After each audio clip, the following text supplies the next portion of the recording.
Hello and welcome to the Miami Showband Peace Center Online, a truth and reconciliation platform project. Continuing our Speaking for Myself series, our witnesses today are Anne Walker and James Greer, former enemies, but now firm friends. You're both very welcome. If I can ask James to tell your story first, please. Right. Well, as you know, my name's James Greer. I am a former loyalist paramilitary activist. Spent time in prison for causing an explosion in 1974. And come to this, as a very from a weird position. My mother was born in Donegal, and my father was born not very far from Letterkenny. My father's mother was actually a Roman Catholic from the Lochside, so I come from a rare place. My mother and father actually met in a TB hospital on the Waterside in Derry. My mother's sister, her husband, and her child died with TB, which was pretty common back in the days. This was back in the early 1950s. I was born 55.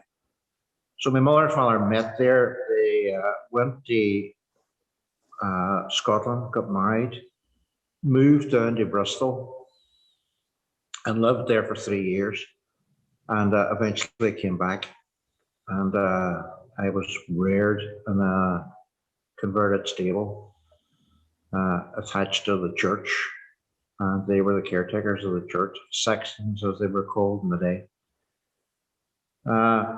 We lived there until I was 9, and then we moved to a place not very far away, but at the same time far away.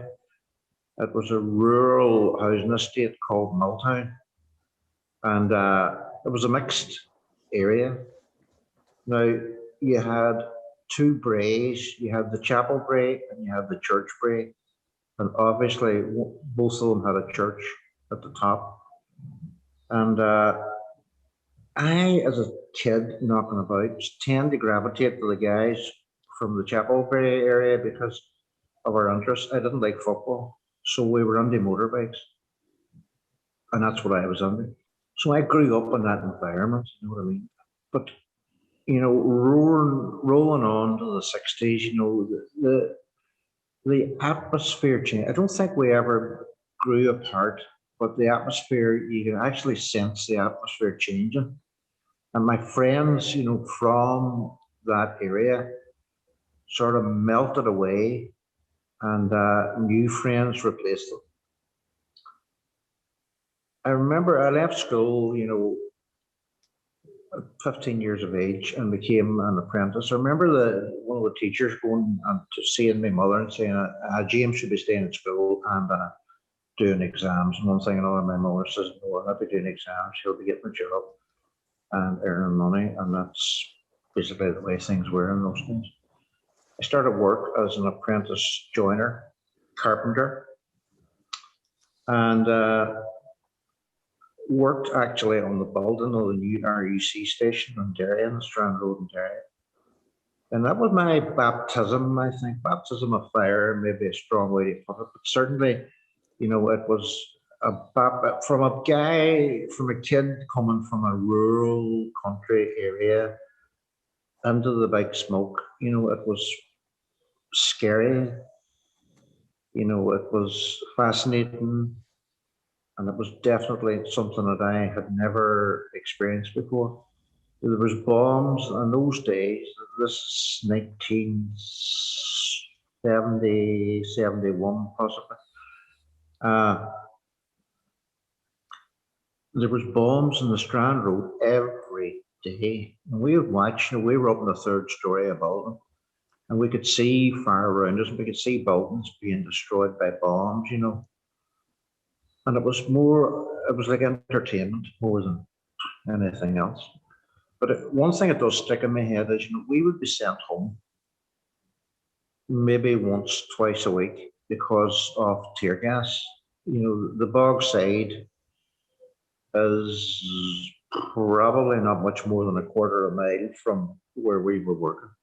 And we'd be sent home. And strangely, I never really realized or never really given a lot of thought until I was much older that there were old people, there was young mothers with children in that area who couldn't be sent home. They were there for the duration.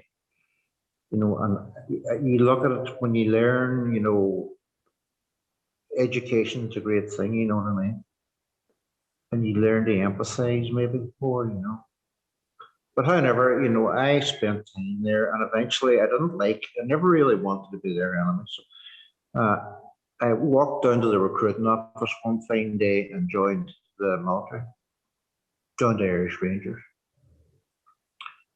And I liked it, and I loved it. And when eventually I was to be posted to Cyprus, and I was the only member of our platoon being sent to Cyprus, and everybody else in the 2nd Battalion was going to Paderborn, Germany.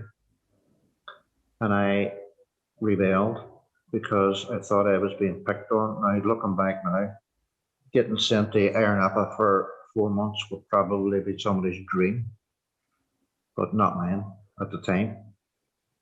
So I managed to get myself out of the army. I come back to a town which was being ripped apart by violence, political violence.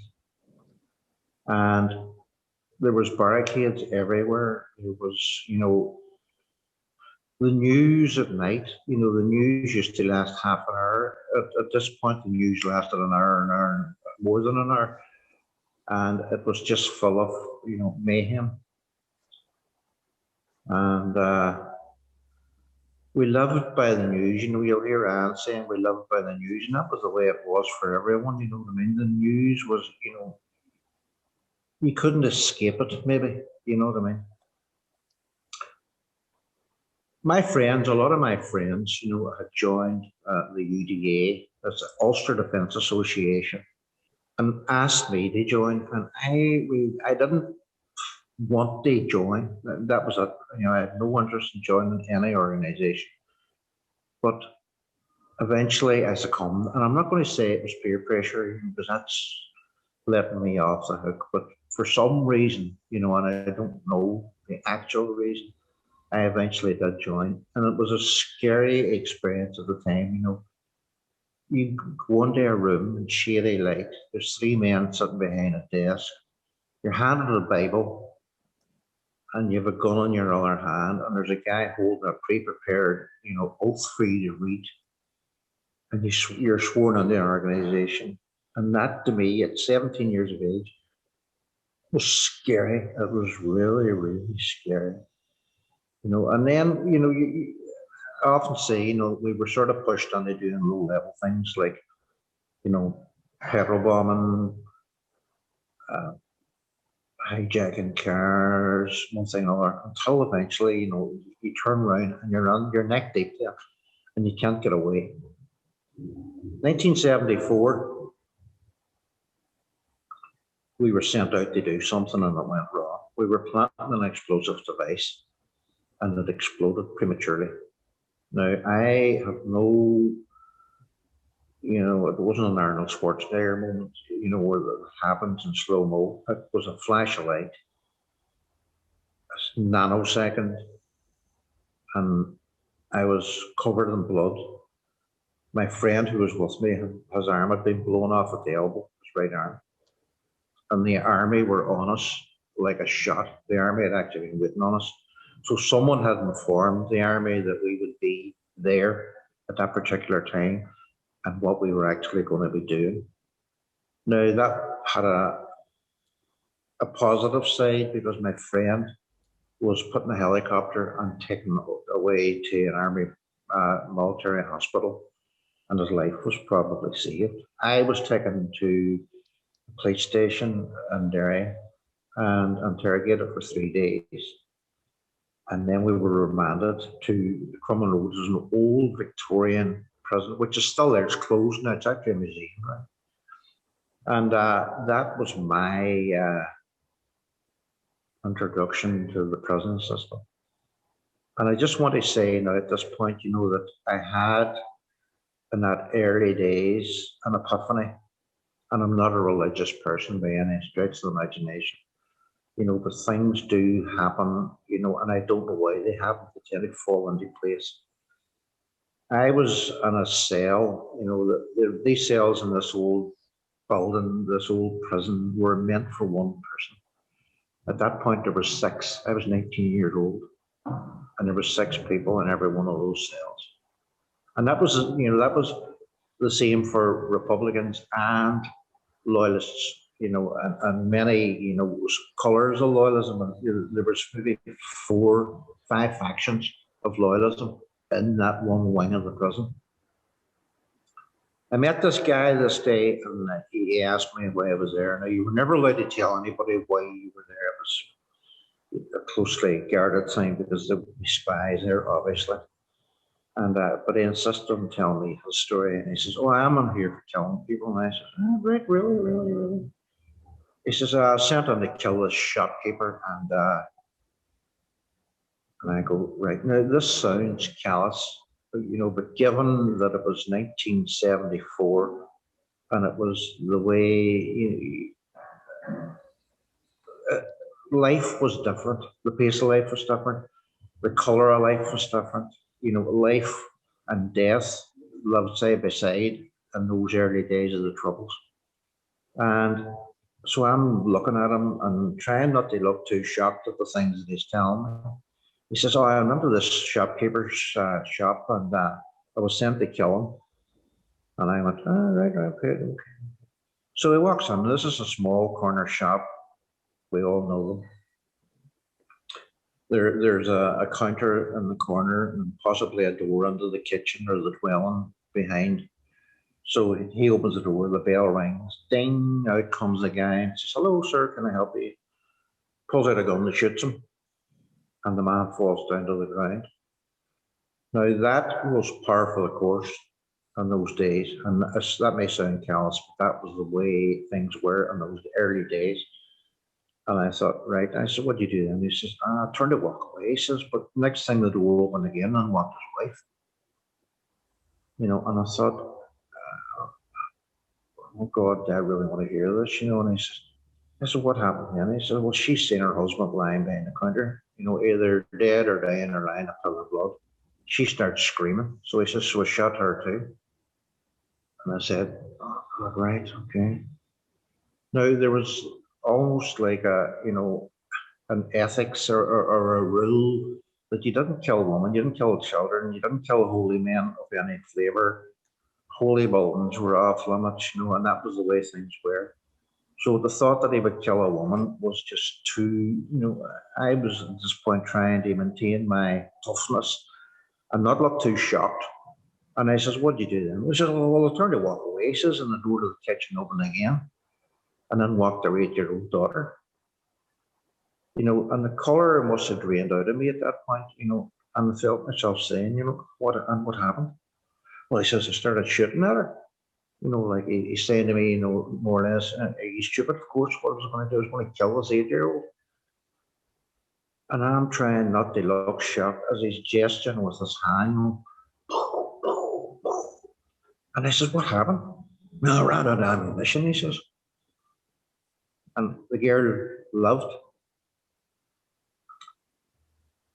that man. And that day, I went away from that guy and went back to my cell and lay down and thought to myself, I cannot be a part of it.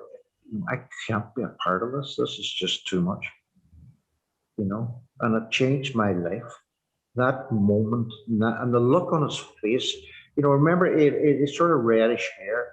He had high cheek color in his cheeks. And I remember Wells wearing a brown leather jacket, you know, and his face is in the forefront of my mind, you know, and that was 40 odd years ago. And it's like it was yesterday, you know what I mean? And that stays with me. But it changed my life in a way that I, made a deal with myself there and then. When I get out of prison, I will dedicate what's left of my life, to find a better solution to the conflict here in Ireland. The what we were doing, killing each other, was just not. It wasn't. There was nobody going to be a winner. There can't be a winner in this. We must find a better way forward. So I have, pushed myself in that direction ever since. Now, I can speak very briefly about the Theatre Witness Programme, because I was involved with a few peace organisations through the years. I got married and I had children. And, I come from a fairly big family. I had a massive circle of extended family. I had a big circle of friends, and I never told a sinner, I never told a soul my story until I met an American lady who came here from Pennsylvania to do a thing that is called theatre witness, that she actually developed herself, and she had worked on it for many years, working in prisons with long-term life prisoners in Pennsylvania State Prison. And she came here by sheer, she had met Pauline from the Playhouse. She was actually here visiting one of her students. She's a professor in sophomore college in Philadelphia. And Pauline obviously seen the value of her work and asked her, would she come here? Now, eventually, to cut a long story short, Taya Sepanuk's her name, and she came here and spent almost 6 years, as far as I can remember, here. She ran 4 projects similar to the one that we were involved. The one we were involved in was called We Carried Your Secrets. And it was multi-generational or bi-generational or whatever you want to say. It was, fathers and the next generation and the Troubles. And we had myself, who was an ex-combatant. We had a policeman, and we had a Republican ex-combatant. We had a young fella whose father was a Sinn Féin councillor, had been actually killed by my organisation. We had a young lady whose father was a policeman in Oma during the Oma bomb, and we had another young lad from the centre of the country, Lisburn direction, as far as I can remember. And his story was lost youth. So it was a pick and mix organisation. But I can remember, and why I'm saying this, I can remember, being not thrown into, because we were introduced to each other in a very sort of passive way, but I remember thinking, how can I sit in a room with a Republican? How can I sit in a room with a policeman? These are my enemies. But this woman was able to build bridges and bonds and bring us together. Now, we spent a year, together before we eventually made it on stage. In fact, I believed at the start that she wasn't doing a production. She was actually writing a book. She was interviewing me, in the hopes that, she would write a book about the Troubles in Northern Ireland. Eventually one day she says, well, James, we'll get you on the stage. And at that point, I think I nearly passed out, because the thought of me being on stage, telling my story, me being on stage, and the end of the story was never going to happen in my mind. Me being on and bearing my soul to the world was something so far away or so far removed from me that I didn't think was ever going to be possible. But again, this woman did this in layers. She layered it up. She didn't drop us into anything. Americans come here, quite often, and, a lot of Americans come here, they have Irish roots. They're generally speaking Irish Catholics. So they come here and think, right, we've got the solution here, we'll sort this out by next Friday. And it doesn't work like that. This woman came from a Jewish tradition, which made it very safe for me. To put Bill Clinton, she had no dog in the fight. And I remember chatting to her one day, and she says, I was actually born to the Jewish tradition, but I would see myself as a Buddhist nun. And I thought, right, you're the woman for me. She had no interest and what was happening here. Her interest was what she was doing, and she was true to that, and very true to that.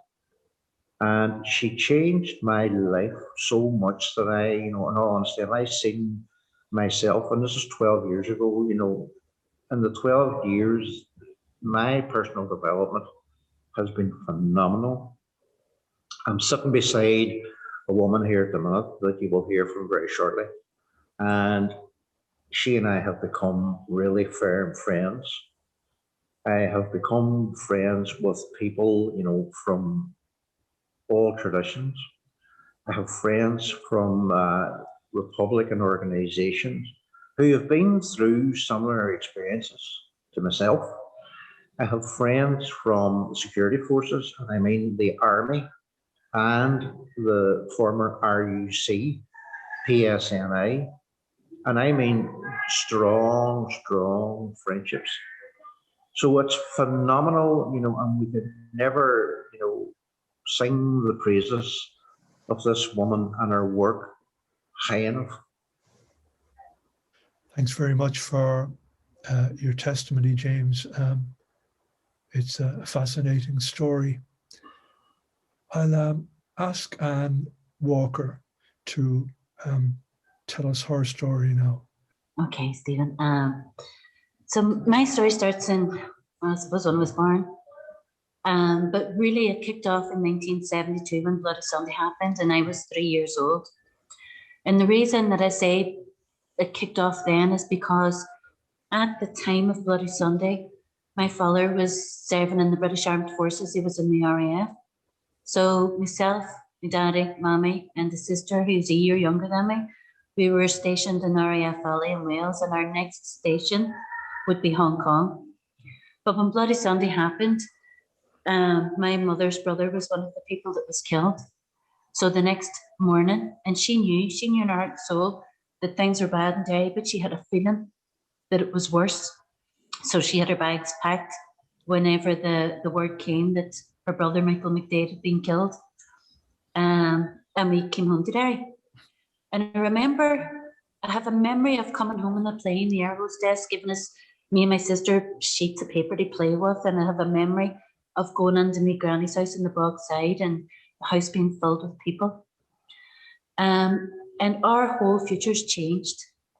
My daddy resigned from the RAF, but would have to go back to RAF Valley and work out a couple of extra months before he could leave.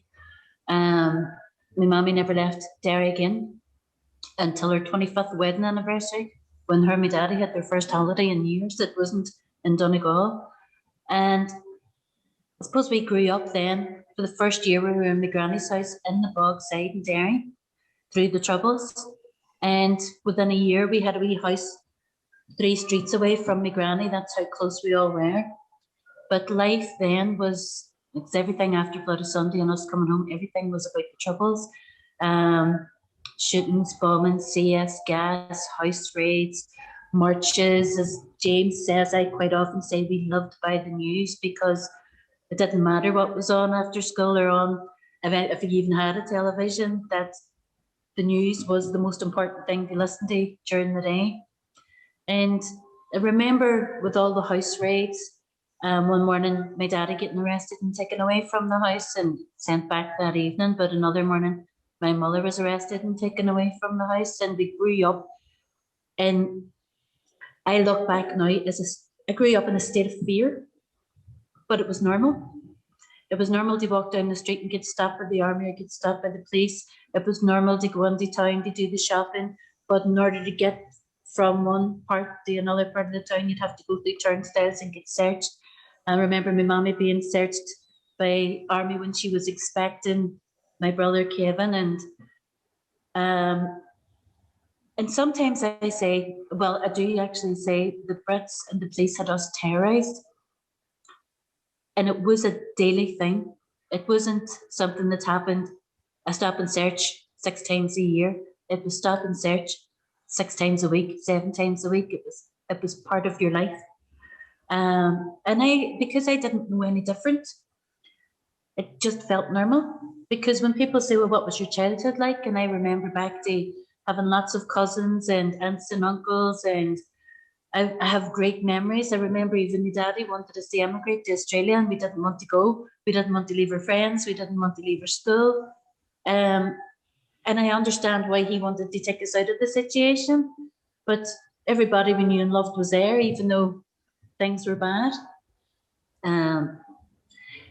So every year there was Bloody Sunday marches, and we went to the Bloody Sunday marches, the commemoration marches, and there was demonstrations. There was all sorts of things going on all over. And when I was 12, and I feel that this is an important part of my story. From a young age, I was the eldest of 6 children. I was one of the eldest grandchildren. I was one of the eldest nieces.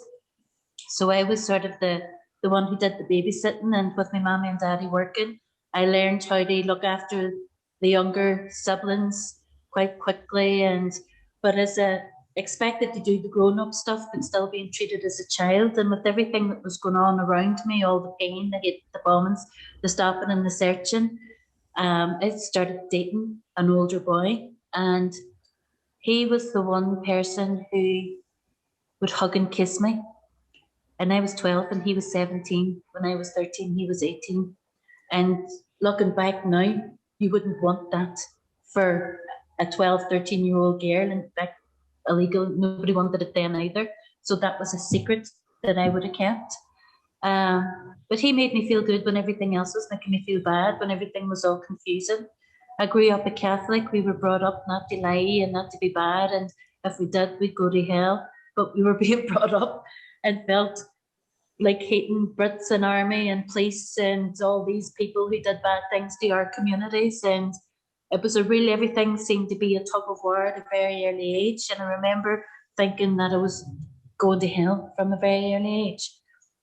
When I was 13, he showed me a gun, so he was obviously involved in something. And I remember the excitement of that, the excitement of the possibility of doing something, because for me, we were growing up with all our rebel songs and all our history. I knew my history right back to the beginning and the 1916 uprising and all the campaigns that had gone on through the years. I grew up with the stories of Tom Barry and how we'd been so oppressed and occupation.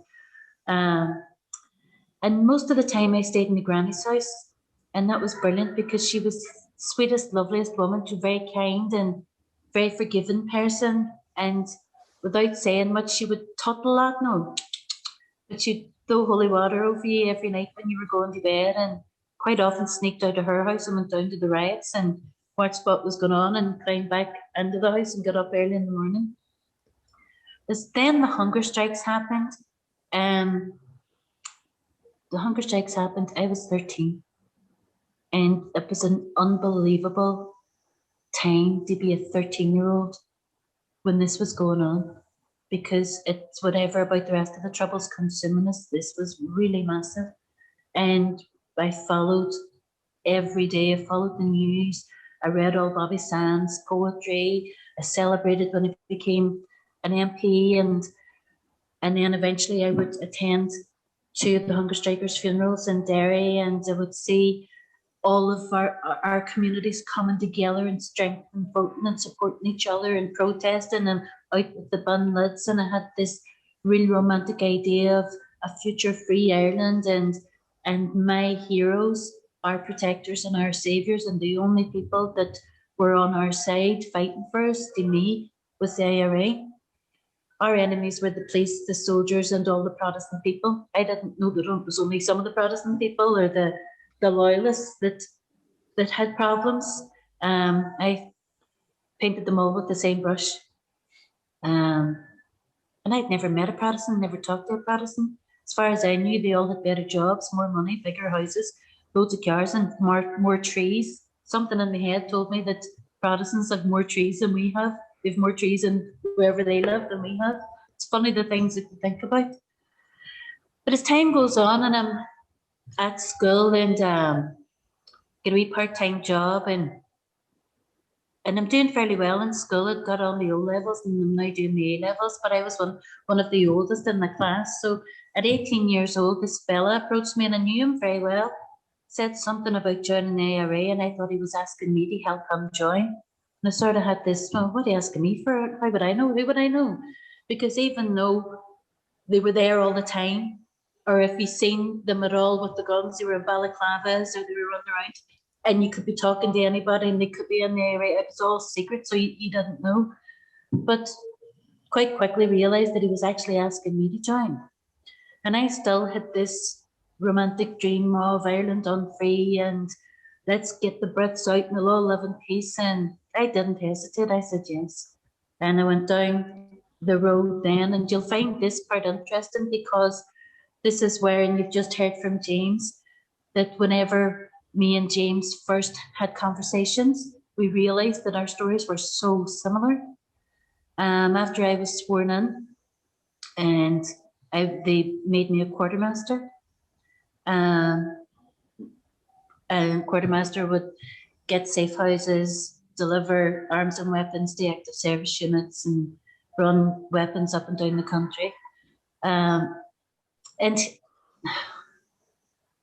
initially it was exciting, and initially it felt as if they wanted me for something, and what better cause to be part of than the one that was setting us free. I felt that I was doing something right for my people. I was also still at school doing my A-levels, and I was in a part-time job. So now I'm living a life on top of the life that I'm having. And up until this stage in my life, I'd had constant British Army police harassment because, one, we were related to Bloody Sunday victim, and two, we lived in the Bogside. So that was just constant anyway.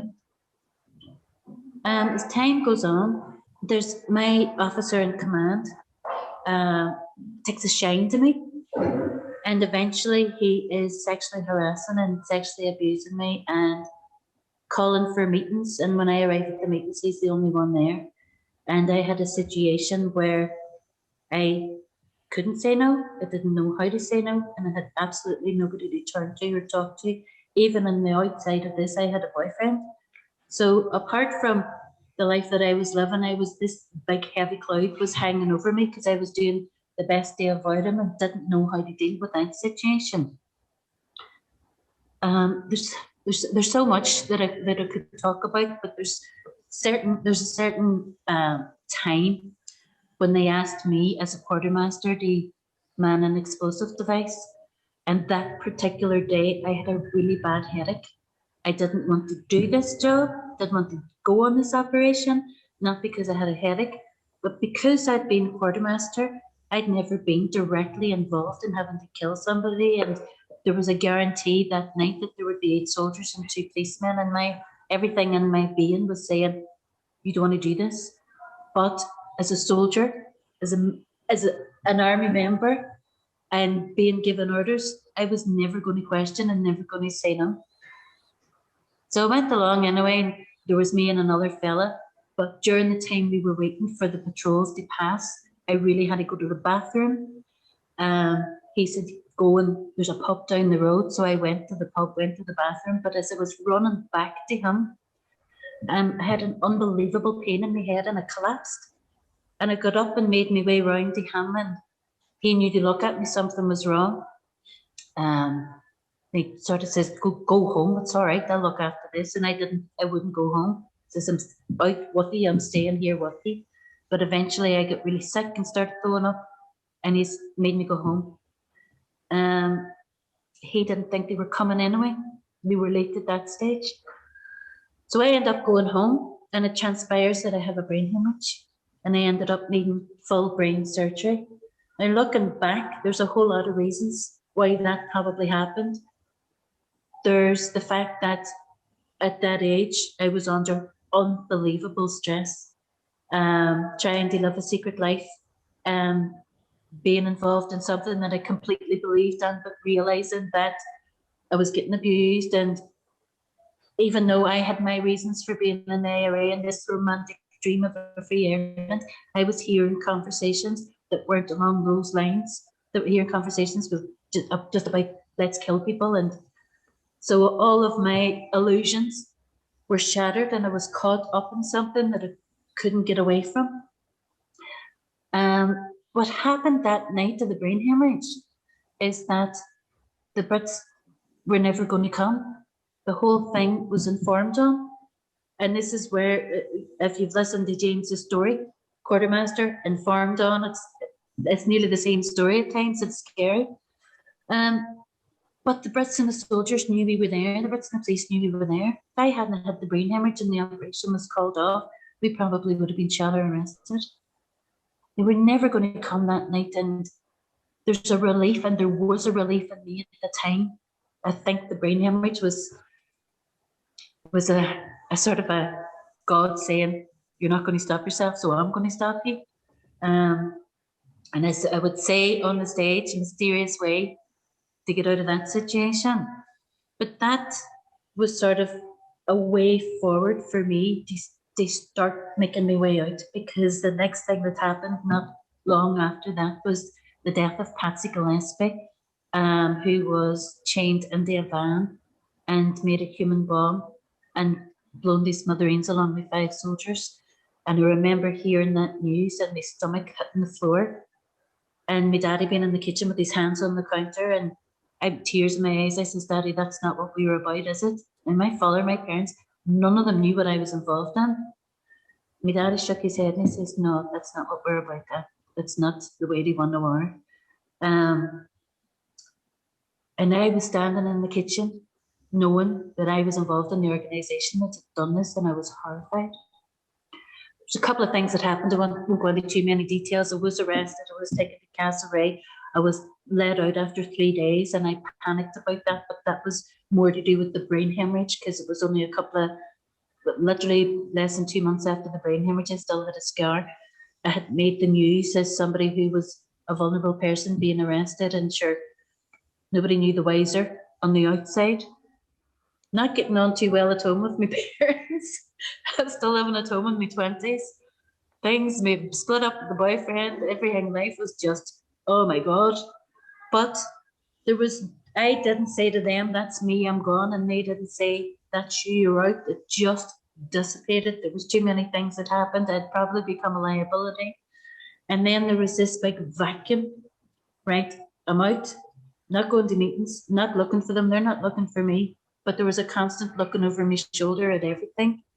And that void, I filled that void then. We're in the 90s. I filled that void then with ecstasy and acid and the rave scene. And but at this stage now, because I had been arrested and taken to Castlereagh, I was a suspected terrorist.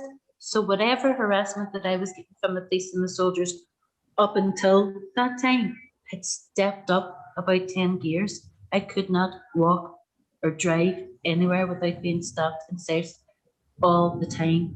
And a lot of it was quite nasty, and there was a bit of touchy-feely stuff that went on as well, and a lot of things that you just put up with because it's normal.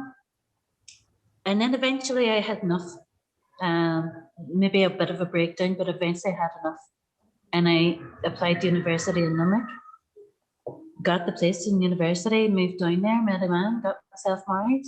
Turns out that he was a DJ and a hairdresser and very good at both of those things.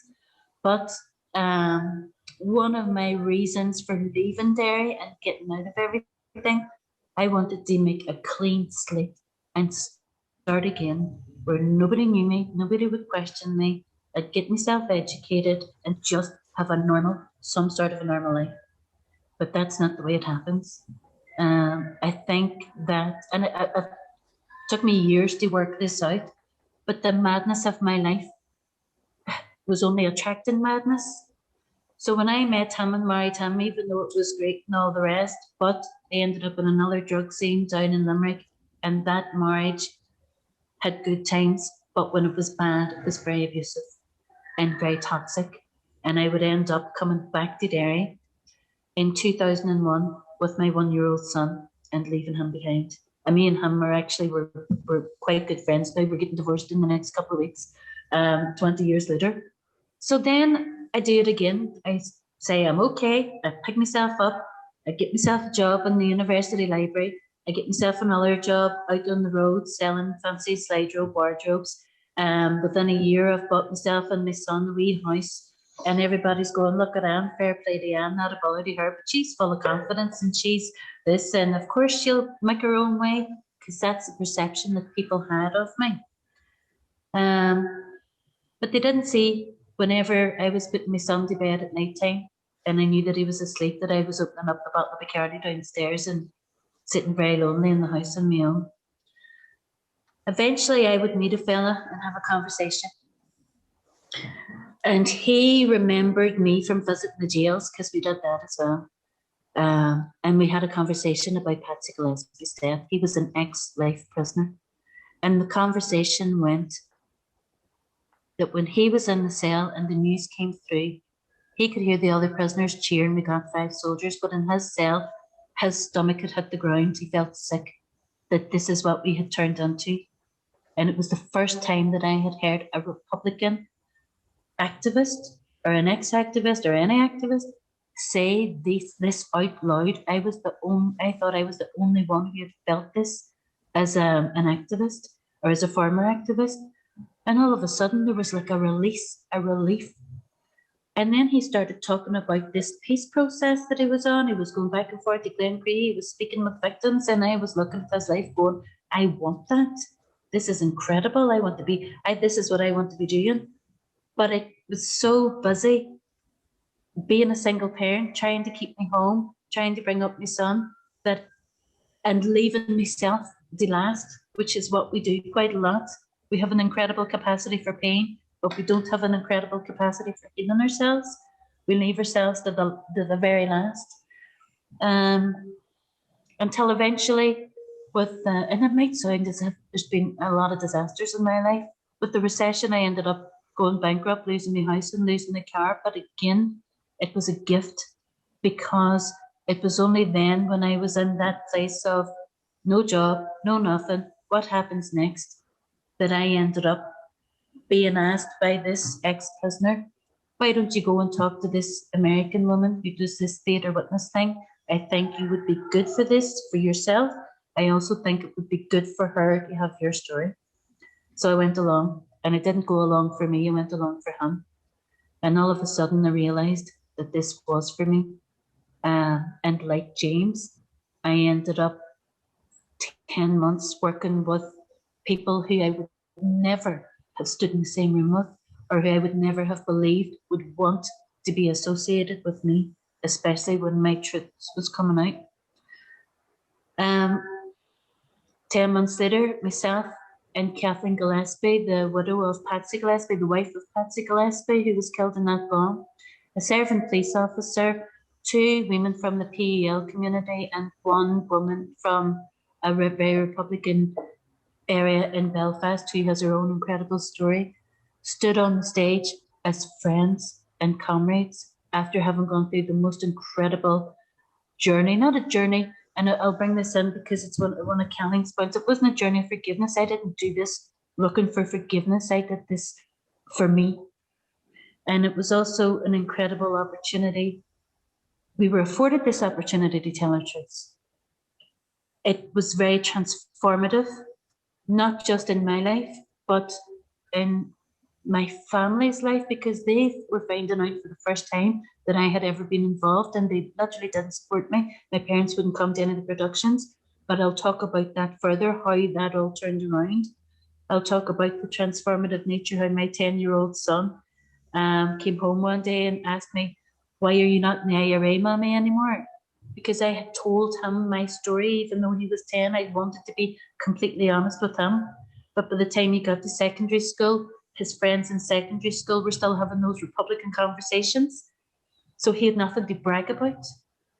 And what has happened since, it's coming up in now 11 years, that I am well down the road of the peace process. I'm sitting beside my very good friend James, who you've just heard, being afforded a lot of other opportunities to speak with people with similar backgrounds, with victims and survivors, with ex-state, but not just here, right across the world, ex-white supremacists. We've worked with the Warrington Peace Centre, Glencree, Coromina, working with Training for Women's Network, speaking at side events at the United Nations and doing a production performance live story for the United Nations and the upcoming online event. And my life has been transformed. But I'm not saying that everything is okay and I'm hunky-dory, because you go through, life has its own challenges regardless. But they have been afforded this opportunity to now be called somebody who works for peace and somebody who can quite easily go into any area in the north or work with people across the world without fear, without prejudice, rehumanizing and doing transformative work. It's a blessing, and it's a blessing today to be sitting here beside my good friend James. And we talked about earlier on how we were brought up listening to the news, and everybody listens to the news still. But what we're not hearing is about, we love the stuff that we do. We take this into schools and communities. We speak with people all over the world. We share our stories, but not just me and James. We work with a lot of people that have gone down this truth and true narrative and reconciliation and dialogue, which we believe works. But what we're not hearing out there is the amount of this work that actually gets done in the ground. I believe that if that was the news, things would change for the better. If instead of the bad news that, or the what do you call it, the shocking news, but there's actually so much of this work that happens. You yourself, Stephen, do it as well. You've come on and you're sharing this all over, but that's not being broadcast enough. And James talks about why myself and James get on so well. One, we did this truth and dialogue thing. I remember the first time I met you, James, I came backstage after we carried your secrets. And you were outside having a cigarette, and I went straight up to you and had a cigarette. I was a smoker on those days. You were a smoker, and that, it was funny, the smoking outside, and my God, I thought that was amazing because I knew that I was going to be part of the next one. But over the years, myself and Kathleen Gillespie, James and the ex-policeman, James and the ex-IRA man, we have all been afforded opportunities to be in proximity with each other from an early stage of this process, doing this work with Taya, telling our own true narratives, telling our truths, facing our families and our friends and our communities. The healing began for us at a very early stage. We faced our traumas, and then what we did was we took our truths in these situations and places where it was probably dangerous for us, but we've seen how their audiences and the community groups and the schools, we've seen how when people heard our honesty and our true narratives and our truths, that instead of being judgmental, they were more sort of understanding, accepting. We could give you loads of examples of that. And there was one night I was at a workshop a good couple of years ago, and a lady at the end of it came up and said, "You told my whole story on that stage, even the abusive marriage, but you told my whole story on that stage." And then she says, "And I was ex-UDA." I am a great believer in the philosopher's stone, where are turning base metal into gold, and there are sometimes terrible events, very, very bad events can result in something good. In your case, James, that horrific story that you heard in jail about the shop transformed your life. And in your case, Anne, having an aneurysm, a brain hemorrhage, with regard to a better way, what do you think the better way is? And does it completely rule out the use of violence? So to have an answer to that question, Stephen, is a difficult one, but what I will say is that it's possible. It is possible, and that through truth is the most powerful thing. It is the most, as James says, you can't argue with the truth, but it's the most transformative thing. And Pauline Ross, sort of, the originator of the Playhouse, would say, she quotes the Bible, "The truth shall set you free." But I fought for freedom, never felt as free until I told the truth. I feel free now. I am not tied to country. And I do believe, Stephen, that, all right, inevitably there will be conflict. But Mahatma Gandhi said, that an eye for an eye makes everybody blind. And, that's something that I like to live my life by. Taya says, and this is probably, comes where everything does come from the ancient Greek, that the medicine is in the story. And it's amazing that when you're telling your story, how it resonates and how many people, become switched on, and say, oh, yes, I do, I have now realized that I can make a change. Can I just say, that you're talking about conflict, and all the rest of it. And what a lot of people on the outside didn't realize was when I was in Long Kesh in 1974, the Republicans and the Loyalists worked together. They cooperated because they hadn't any choice. Now, I'm sure the people on the outside would have been, they couldn't have believed it, that they worked together. But they hadn't any choice in the matter, like. So they had to get together. So, the commanders in both the Loyalists and the Republican organizations went together and said, look, because we had to share transport, we had to share a lot of things, even down to the hunger strikes, at the start. And Anne has a story about that as well. But, who will take this forward, And the people on the outside know none of it, all they know is what they've been told, you know what I mean? We call our organization Truth and Reconciliation Platform, and we do that deliberately. Truth must come first before reconciliation.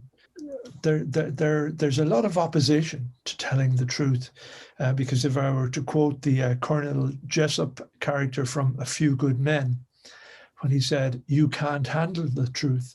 The truth can be shocking and it can be scary, but it's so much better than a lie. Because lies lead to more lies, lead to love and lies, lead to believe in lies. Get all the truth out. Thanks to today's witnesses, Anne Walker and James Greer, and to Kieran Smith of the Playhouse, Derry. Thanks as always to our executive producer, Eugene Reevy, and to Joe Campbell, and to all our TARP colleagues who continue to work so hard on this series. Special thanks to Ireland's Department of Foreign Affairs and Trade and to Tracy Dempsey for their continuing support. Please visit our website, tarp.global, to learn more about the work of Truth and Reconciliation Platform. Until we meet again, stay safe and warm.